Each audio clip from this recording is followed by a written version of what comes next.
Hello and welcome to the Film Pulse Podcast. This is episode number 365. My name is Adam Patterson. With me today we got Kevin Rakestraw. Hey, Kevin. Hey. How you doing? Oh, yeah, whatever. Just living in this world. Yeah. Just doing what we can. This week on the show, we'll be taking a look at Josh Trank's Capone. We'll also be going over someone watching on the watch list and new releases on VOD and Blu-ray. Thank you so much for joining us this week. Please remember to review us on iTunes if you get a moment. That would be super helpful. A couple of housekeeping things. There will be no Ryan Watches a Movie this week. He was unable to record, but we hope to be back with that next week. Fingers crossed. And we are recording a new episode of Saved by the 90s this week. That should be coming out, we'll say next week, but stay tuned. I'll send out an announcement about that. Mm-hmm. There's going to be a video that comes with that, like a supplementary video that I'm working on that will come out with the new Saved by the 90s. We're doing TV adaptations, just to give you guys a little spoiler as to the lineup. So we're doing the Flintstones movie. We're doing We're doing Casper. We're doing Mission Impossible, and we're doing Tales from the Dark Side, the movie. Yeah, these were all released in May throughout the decade, and as a bonus, now the Flipper movie starring Elijah Wood, that also came out in May. However, it's more so a remake of the original Flipper movie from 1963, so we didn't count that, but just because we didn't want to completely forget about Flipper, we're going to be talking about The New Adventures of Flipper, which was a TV series from 1995. Yeah. So stay tuned for that. I just got done watching that show, and it is very 90s. It is very much a 1995, or maybe it was 94, 95 show, like 100%. Early role for Jessica Alba. She was one of the main characters in that. When she was going by, Gotcha. She was going by Jessica Marie Alba. Gotcha. Let's get into this review. So Capone, as I mentioned, is written and directed by Josh Trank. This came out on VOD on Tuesday, I believe, last Tuesday. I have a synopsis here. The 47-year-old Al Capone, after 10 years in prison, starts suffering from dementia and comes to be haunted by his violent past. This one is a bit of a doozy. Now, I think you and I both kind of had an idea of what this movie was, right? I know I did. Yeah. Because there were some rumblings on Twitter about this movie. So when I heard these rumblings, I was like, you know what? I think I got to check this thing out. So we had talked about it, and we're like, you know what? This is the one. So Kevin, why don't you start us off? What were your initial impressions of Capone? This is something else. But it's also, unfortunately, one of those movies that it's not just batshit insane. Like, it is to a certain extent, but like, it doesn't take it far enough. And for the most part, on the surface and just everything that's there, it's just, oh man, just not worthwhile at all. It's just very standard filmmaking, extremely boring. I found it to be excruciatingly dull at times. Like, yes. So this is, as the synopsis says, it exhibits, it's the final year of Al Capone's life. And you have Tom Hardy playing Al Capone. And by this point, he's completely gone mentally. He had apparently contracted syphilis when he was like 15 years old, and it went completely untreated. So it turned his brain into mush. And I also read, I don't know if they talked about this in the movie, that he was being treated for his syphilis when he was in Alcatraz, and they were injecting him with mercury to treat his syphilis. So, that probably made him go insane also. So it was like, there were multiple things happening here. Now he also has a stroke in this too. Yeah. So, I mean, his brain is just completely gone. So I think the problem is the bulk of the movie is just him sitting around, grunting, shitting his pants, and there's not enough substance here. You know, it says here he comes to be haunted by his violent past, and that's kind of true, but it doesn't really say anything. You know, like it's not like a tale of him asking for redemption or him being punished for his crimes or anything like that. It's just this really slow moving, depressing tale of this man's final moments on Earth. And I just don't think there's enough here. No, and the thing that irritates me about this approach is, one, okay, it's interesting enough that you're going to do this kind of subversive take where you take someone that's like probably the biggest like archetype of a gangster in films, right? Pretty much all gangster movies are based off Al Capone, right? A certain, you know, like time period, and even ones in the present day or, you know, whatever, it's still like loosely based on Al Capone. You're kind of using him as the blueprint, right? So here you're taking that and you're like, well, we're not actually going to do a gangster movie. We're going to do the last year of his life when syphilis has completely eaten his brain. That's what we're doing. So you're like, oh, okay. So it's not going to be a gangster movie. I see what you're doing.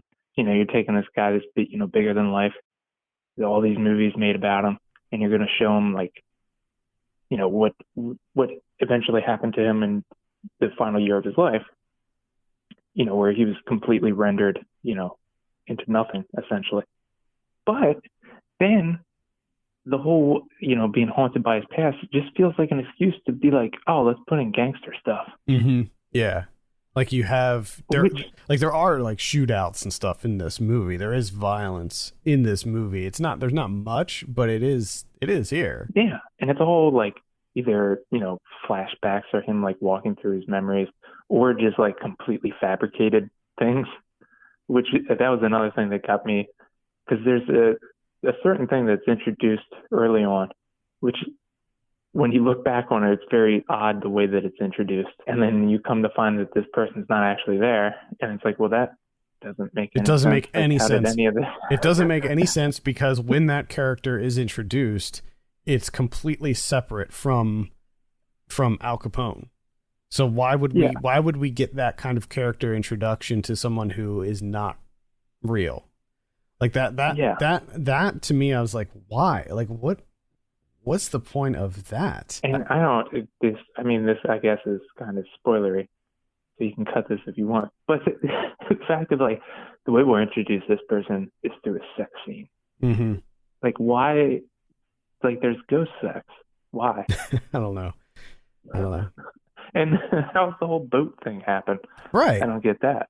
Wait, and what's the point of the boat thing outside of him just being like, I hid money? Like you couldn't have figured another, was that just an excuse for him to shoot an alligator? Yeah, maybe. I mean, that's the other, so his mind has been ravaged. He is not coherent at all. He has his faculties are completely gone. And the other side of this movie is that they're trying to figure out where he hid all his money, because at his peak, Al Capone was making $100 million a year. And because he was paranoid and he didn't have anything to do with like all this money that was flowing in, he would hide it. He would bury it. He would keep it in safety deposit boxes around the world, like in Cuba and stuff like that. And after he got dementia, he couldn't remember where he put any of the money, and nobody was able to get it out of him. So that's like a big, to this day, that's a huge mystery. No one ever recovered his millions and millions of dollars. But I didn't think that was a big plot point in this either. Like they allude to it quite a bit, but they never really dive into the whole money thing. I mean, it's always sort of on the back burner, but they never really do anything with it. They don't really do anything with anything. Let's be honest. No. There's nothing. And then, you know, there's another like completely fabricated, I guess, hell, I don't know what the hell you would want to call it. Like dream sequence, but it's like what's going on in his mind when he's like tapped out from a stroke, Mm-hmm. which is just an excuse for him to walk around with a gold-plated Tommy gun. Yeah. Which just, it feels like it goes against what the point of the movie, or at least what I thought the point of the movie was. Like the only interesting angle of this movie It's was, funny. to not make it a gangster movie, but then you just keep coming up with excuses to just completely fabricate gangster scenarios. It's funny that this movie comes out so close to The Irishman, because I think that The Irishman had similar themes in that that movie takes us through the career of a gangster from beginning to end, essentially, and we see what a life in that business does to someone, and how it alienates them, and how they end up they're left with essentially nothing, and all of it was for naught, And I think that in Scorsese's movie, it deals with that topic in a much better way than Capone. I appreciate what they were going for with this movie. I mean, from what I understand, this was sort of a passion project for Josh Trank, and I'm happy that he was able to see his vision, come to fruition. It didn't necessarily work for me, but I think that there are some interesting things held within this movie. I thought that some of the sequences were pretty effective visually. I particularly liked the scene when he is in the water and the alligator's like right between his legs. I thought that looked really cool. No, thank you. No, thanks. I didn't like anything about this movie. I thought all of it was just extremely dull and just filmmaking. I agree for the most part, but I thought there were some okay visual cues. The editing I thought was a little wonky, particularly like conversations and how they would cut during conversations. I thought was a little too frenetic. Like it felt almost sloppy to me. Yeah, they do some of the, maybe that's the issue here, because I didn't realize that Trank did the editing himself. Probably ill-advised. Oh, I didn't know he did that either, actually. Yeah, that makes sense. Probably should have went to an actual editor. Like the reverse shot stuff, I didn't think looked great. It reminded me a little bit of the viral videos of the Bohemian Rhapsody. Like not as bad, obviously, yeah. but there was a couple of scenes where it's just like back forth. Yeah. It's just like, oh my god. Yeah, not as bad as Bohemian Rhapsody, but still, it was still noticeable for me. Where I was just like, ugh.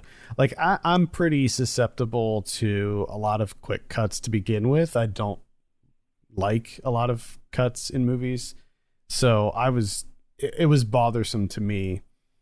Now I think that we should also mention that LP does the score for this movie, such as it is, and it was funny because you sent me a message and you were like, was there even music in this? And I'm like, you know what? I didn't notice anything in this as far as music. Like, I'm just not sure. The only thing that I can tell is there's 2 songs on the end credits that are his. And both of them are fantastic, especially the first one. Mm-hmm. Absolutely incredible. But I didn't, you can be credited for a score if you only do, because he did that for Fantastic Four. He did the credits music or whatever.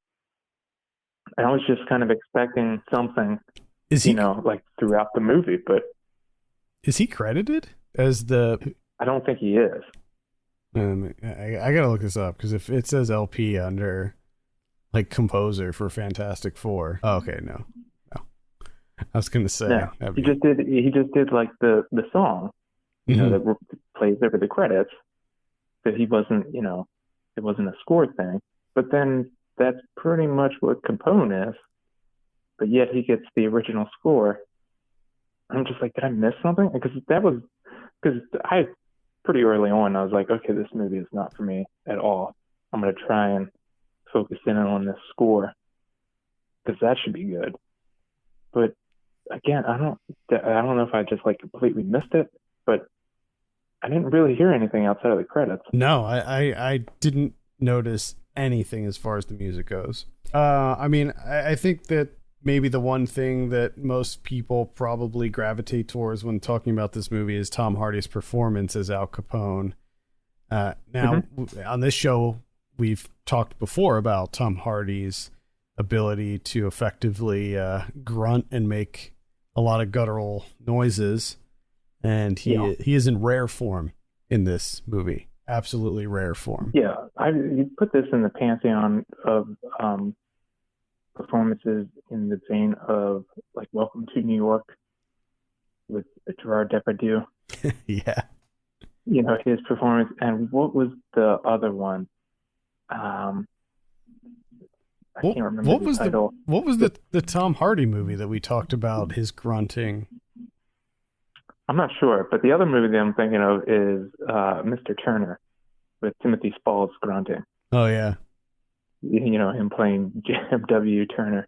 Yeah. And just kind of grunting and, you know, clearing his throat, making a lot of guttural noises and whatnot. But yeah, it seems like Tom Hardy's doing a lot of relying on the grunting work. And that's all it is here. And it's not a lot, though, either, really. Like, he's not really doing a whole lot in this movie. Not really. Just a lot of, like, sitting and staring, holding that, puffing on that cigar, and then later the carrot, and just kind of hanging out there. No thanks. Yeah, it's I would say it's an interesting concept for a movie, but unfortunately it's one that doesn't necessarily work for me. Maybe if they trimmed it down a little bit, but even then, like, all of the gangster stuff in it, I mean, I imagine that they included that just to liven it up a bit, but because you know that all of this is like just fantasy, like in his head, it all feels very pointless. And as you said before, it goes against sort of the whole ethos of the movie. Yeah, it's like it's completely antithetical of what the movie was going for. I'm just kind of confused as to what this is supposed to be. Do you think it would have worked better if a lot of it was set in like flashback, where he's like sitting there thinking about, you know, where these memories that come flooding back, and they're more so presented in a flashback style? I have no idea. I don't know if this works anyway. anyway, shape or form. You look at this. Like, I don't know who is, and especially in terms of if you're looking at a movie where you're saying, okay, I'm going to do the main character has a syphilitic mind, right? Just completely ravaged, right? I don't think you can make that movie in conventional filmmaking terms. Like, it has to be experimental. Mm-hmm. Because, like, his brain's dead. It's just mush. So do you think that was maybe part of the problem, where the surreal moments in this weren't numerous enough, and maybe weren't surreal enough? Perhaps. I think it's just ill-advised to base, you know, your main character has a syphilitic mind, because I don't think any of us know what that is. Yeah. You know what I mean? Like, he probably doesn't even have memories. He's not going to have flashbacks of shootouts and shit. That's true. He's just gone. He's just gone. He's got giant holes in his brain. Yeah. Oh boy, Al Capone. What a character. All right, let's give this thing a score. What are you giving Capone out of 10? I want to say, in terms of like getting this movie financed and getting people attached to it, where it's Capone with a syphilitic mind, it's a 10. So, like, that's insane. How did you do that? But like, as an actual movie, it's like a 3 or 2. Yeah, I'm sitting in around a 3.5 on this. And it's also mind blowing to me, the kind of storyline where it's like Josh Trank is trying to come back, and it's like, how did he get this as his vehicle to come back? Like, is he really that far gone? Like, it's a movie with Tom Hardy about Al Capone. Like, I'm pretty sure he didn't have trouble getting funding, and he should have trouble. You mean just because of his previous work, or because of this script and the concept of this movie? It's a couple. Yeah, it's like both of those things together. I mean, It's just insane to me. I feel bad for Josh Trank in some regards, because I feel like, he had a hit with Chronicle, and Chronicle was a great movie. I still stand by that movie as being something unique and quite good. But then he after Chronicle, and by the way, there's an article, I can't remember what site, maybe Polygon, that was written by Matt Patches, and it's this like really detailed sort of account of Josh Trank's career, because Matt Patches, I guess, followed him like for years and years, and it's really, really fascinating to see like what happened in his career. And after Chronicle, that movie was a hit that had a very low budget and made a shitload of money. And he had the opportunity to do pretty much whatever he wanted as far as like big Hollywood movies. I mean, he was being approached by Disney to do a Star Wars movie, and he chose Fantastic Four, and evidently the movie that he made is not the movie that everybody saw. There was some version of it, director's cut or whatever, that was his own thing, and then the studio got involved and made it what it was. I don't think I ever saw the 2015 Fantastic Four, but everybody thought that was it for him. Like, that was the end of his career. But 5 years later, he's back with this passion project of his. He's back with his passion project, and I'm going off of Wikipedia, which I can take that with a grain of salt. The budget of this movie is $20.6 million. Like, I don't think you have to worry about like a quote unquote comeback for Josh Trank. Like, he's still able to make a movie with $20.5 million budget. Right. It's not Tom Hardy. He's still pulling start. Like, it's not. He's not doing that bad. Like, it's not necessarily a comeback because he never left. Yeah, like, it's not like he was blacklisted or anything. Yeah, and it's crazy to me that you have, actually talented filmmakers out there that do disappear and don't get opportunities, not even close to $20.5 million, big budget things, and they're just forgotten about. Most of them and women. Then he'll come out with, most of them women were minority filmmakers, and then he comes out with this with Tom Hardy starring, $20.6 million budget, and people are like, oh, if only. Hopefully this works out for Josh Trank and he finally get back on track. But he never went anywhere.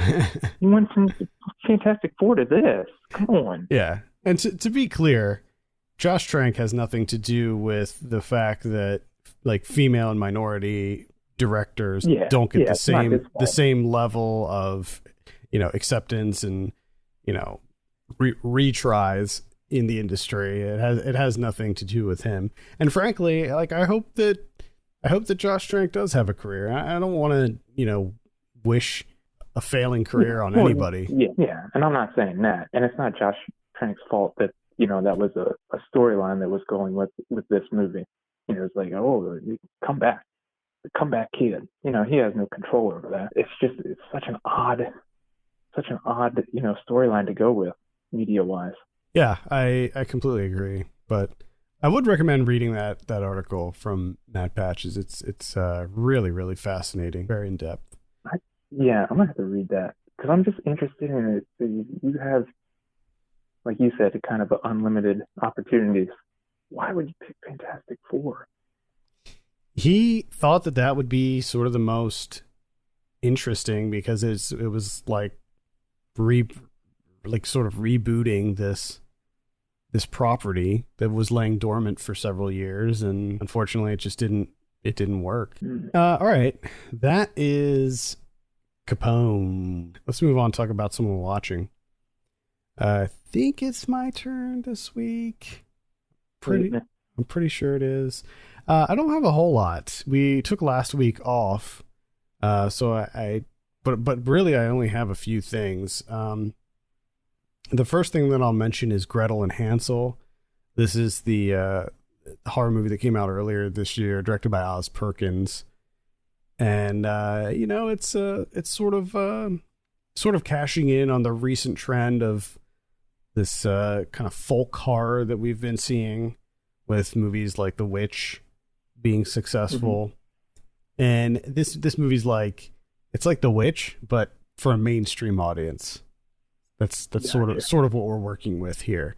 Visuals, some very striking visuals in this, and that's really all I can say about it. Like, there's some good visuals in here, but the movie itself was a bit bland for me. Like, I was just not really on board so much. I thought it was going to be a little bit of a kind of a spin on the fairy tale, but it's not. I mean, it pretty much follows the classic tale beat by beat. And I guess as a result, I found it to be a little bit lackluster. Sophia Lillis she plays the lead as Gretel. You'll remember her from the It movies. She's really good in it. And there's a couple fun little twists that happen, but overall it's nowhere near as like atmospheric and sort of disturbing as something like The Witch, but I don't know. Middle of the road for me. Gretel and Hansel, middle of the road. Well, they switched up the names, you see. Mm-hmm. Yeah. That was the twist. I got to see Cane River, 1982. Oh, Pete Jenkins. Yeah, I know you were excited about this one. I was, and it's part of the May films on Criterion Channel. This is one of them. So this got a remaster recently. Oscilloscope up on Criterion Channel now. You can watch it. This is unfortunately, the only movie that Horace B. Jenkins directed. He passed away like a little bit after this movie was finished. And it's set entirely in Louisiana. And it's kind of this romantic drama, but it's very, very different in terms of like a romance movie. It's very mature. It's not sappy. It's not sentimental. It's just there's fantastic chemistry between the two leads. Tommy Myrick, who plays Maria, and Richard Romaine, who plays Peter. And he's a Creole, so there has this underlying tension to it. It's him being a Creole, her being black. So they're at odds with the family histories in Louisiana. And so like her family doesn't want him to be around. She can't see him, that type of thing. And it's a really sweet movie. And it just really works. It looks phenomenal. I mean, it's Louisiana. The locations are fantastic. Had this, realism aspect to it, camera work wise, especially when they go into like New Orleans. I mean, it's a good time. 90 minutes. You're just enjoying yourself. It's a pleasure. Nice. And that's I mean, the chemistry between the two. It's just fun watching them, and it's hard not to root for them. You know what I mean? Mm-hmm. And that's Cane River. That is on Criterion Channel, and that is a remastered version. Did you mention that? I can't remember if you said that at the top, but that is a newly remastered version. Yeah, newly remastered. I don't think it was ever released, honestly. Oh, you know what? I could be wrong. Yeah, I think you're right, actually. I think you're correct in that. I remember reading that. It's unfortunate. It's a really good movie. Check that out. I saw Brain Damage from 1988. This is directed by Frank Henenlotter. Never saw this movie, believe it or not. And this played on Last Drive-In last week. And so got a chance to check this one out. Now, I am very familiar with Frank Henenlotter's filmography. In fact, I saw all of his narrative features, and I saw all but I think one of his documentaries. So I'm very, very familiar with Frank Henenlotter. I'm a pretty big fan of his. And Brain Damage for me is probably my second favorite of his movies. I think Frankenhooker is still probably number one, just because Frankenhooker is so much fun. And Brain Damage is about...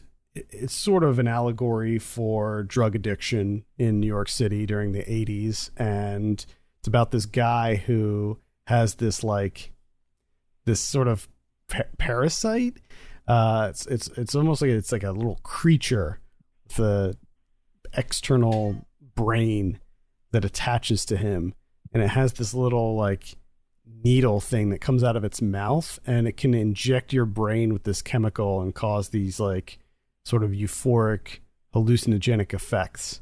And he becomes addicted to this creature's brain juice, and the creature needs to eat other people's brains to sustain itself. The effects work is, not great, but still very fun. And it's a pretty good movie. Lots of New York grime, 80s New York grime in this. So I really appreciated that about it too. So yeah, can definitely recommend checking out Brain Damage. With you being almost a completist with his work, have you seen the music video that he directed for R.A. the Rugged Man? No, I saw the movie, the Bad Biology movie, which was, I think, written by R.A. the Rugged Man. Does it have... Oh, for real? Was it tied into that movie, maybe? Maybe. Perhaps. Yeah. There's this movie called Bad Biology. It came out in 2008, and it was about... It was really bad, man. Just this weird sex movie, and it was just... I remember it being really awful. Apparently, it's not a part of the movie's soundtrack, but I just checked out the movie's soundtrack, and it's interesting. I know. Sure does the song with yeah. The lead actress. It's interesting. Yeah. Is that mind trip? Mm-hmm. Vinny Paz is in the movie, I believe, if I remember correctly. Wow, incredible. R.A. the Rugged Man is in the movie too. Oh boy, it's interesting. I would not recommend it. Even if the soundtrack might be like, oh, okay, maybe I'll check that out. No, don't. Trust me. I'll look up the songs on YouTube. I'll find them. Yeah. If I want to hear them. I watched on Connect Media, Kurt Walker's latest, kind of like a hybrid documentary narrative thing going on here. S01E03, which I guess would be season 1, episode 3. But I don't know how you say it. Okay. I've never heard anyone say it. So it's this like a virtual love story set in Vancouver, New York, and then the online world of the Final Fantasy online game. I forget which one that was, where it was just the massive online world that they had. So it's in the dying days of that. So it's this like group of friends that like always, got together within Final Fantasy. So there's a lot of Final Fantasy gameplay in there, and it's before like the servers are shut down. So there's throughout the movie, there's kind of this like countdown of when the servers are going to go offline, and then game's gone. So a lot of it is, like, what are they going to do once the game's gone? Should they meet up in real life? That type of thing. And then, it's intercut with stuff in Vancouver, stuff in New York, them hanging out, all their friends and stuff like that. And it's a lot like his first movie, Hit to Pass, which kind of was this, what seemed like very small, like documentary, but kind of like opened up layers and layers and layers and kind of shown this like strong sense of community.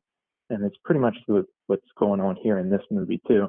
And a lot of great imagery, a lot of great like experimental work going on, great music.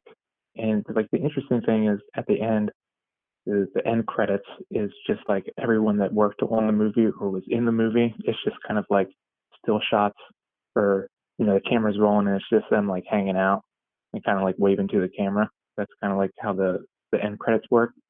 And then it has this title card at the end. It's just kind of like, hey, thank you for everyone who worked on it and stuff. It was made forward by friends, for friends, and that type of thing, which essentially kind of like makes it immune to criticism, because it's just a bunch of friends making a movie together. But I thought it worked pretty well, and I would definitely recommend it. It's only like a little under an hour. Okay. And that's season 1, episode 3. spelled out like S01E03, and it was Final Fantasy 11. Exactly. Final Fantasy 11. Okay. That was the There online you one. go. Which that I'm like, I was kind of thinking about that watching the movie. It's like, that would suck.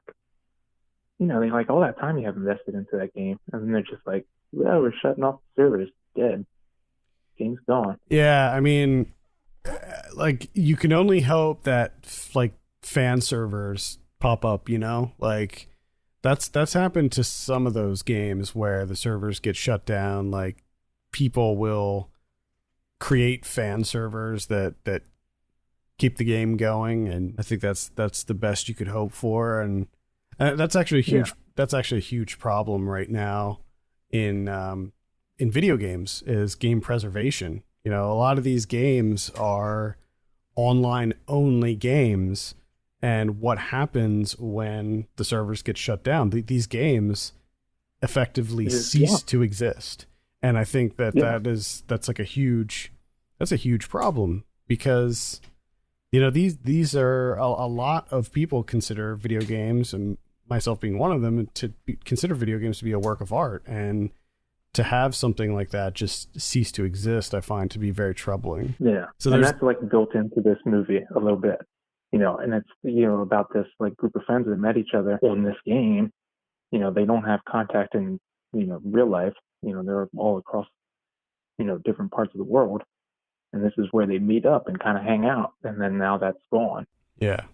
I saw Circus of Books. This is a documentary on Netflix. I don't have really too much to say about it. It's directed by Rachel Mason, and it's about her parents who run a bookstore in LA that is also a porn shop, specifically a gay porn shop.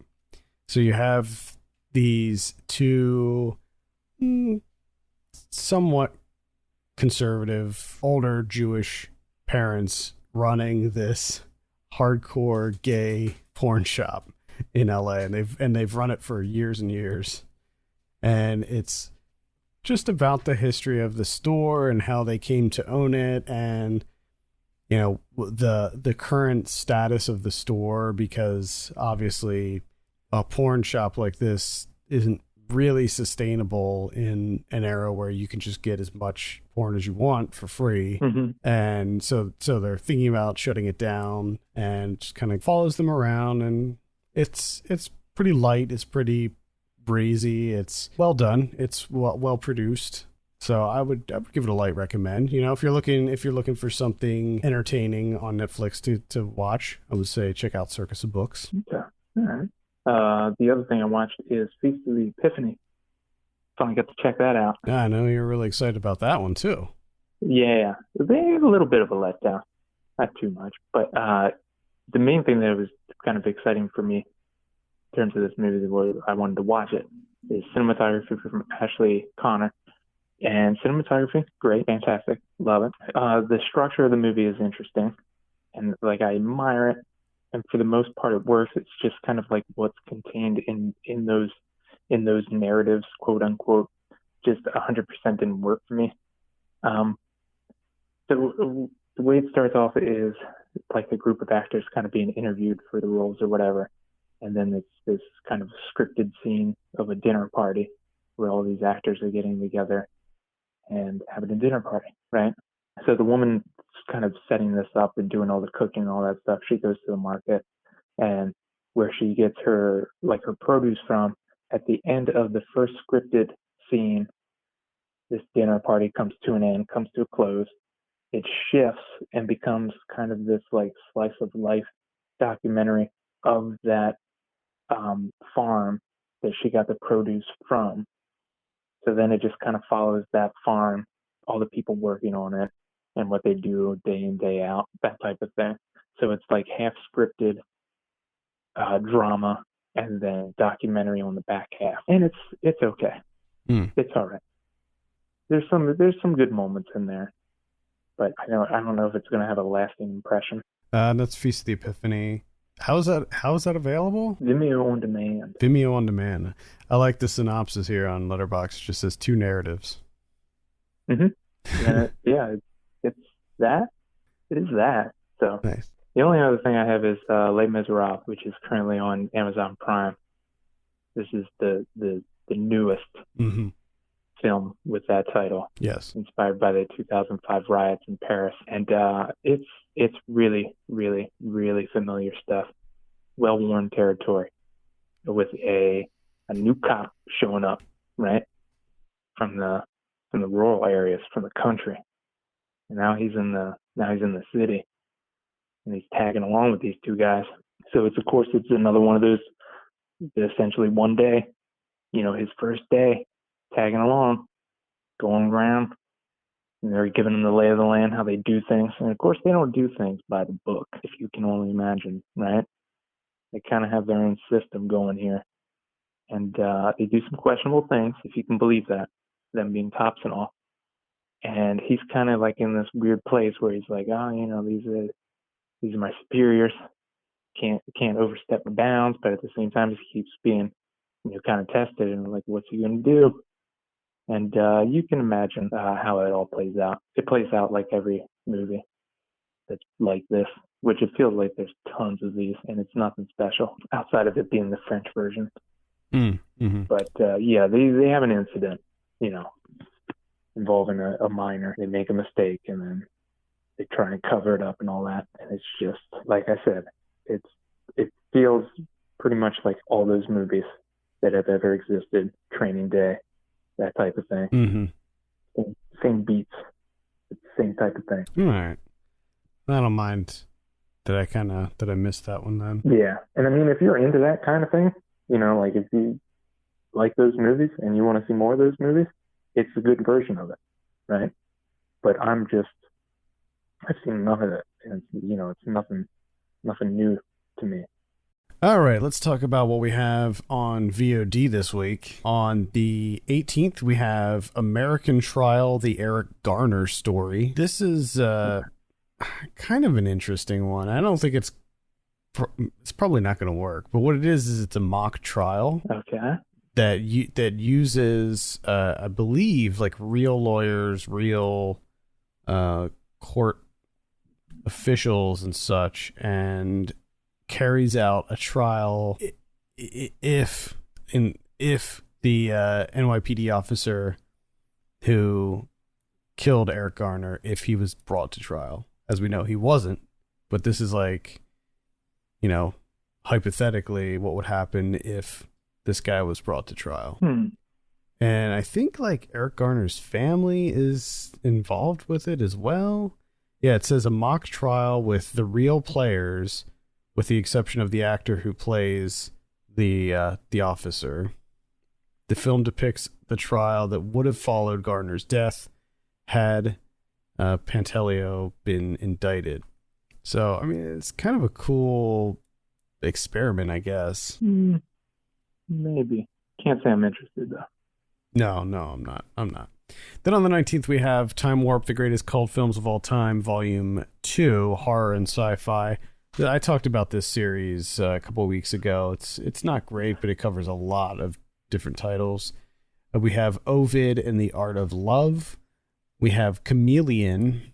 And then on the 22nd, we have The Lovebirds on Netflix. That's the comedy with Kumail Nanjiani and Issa Rae. Mm-hmm.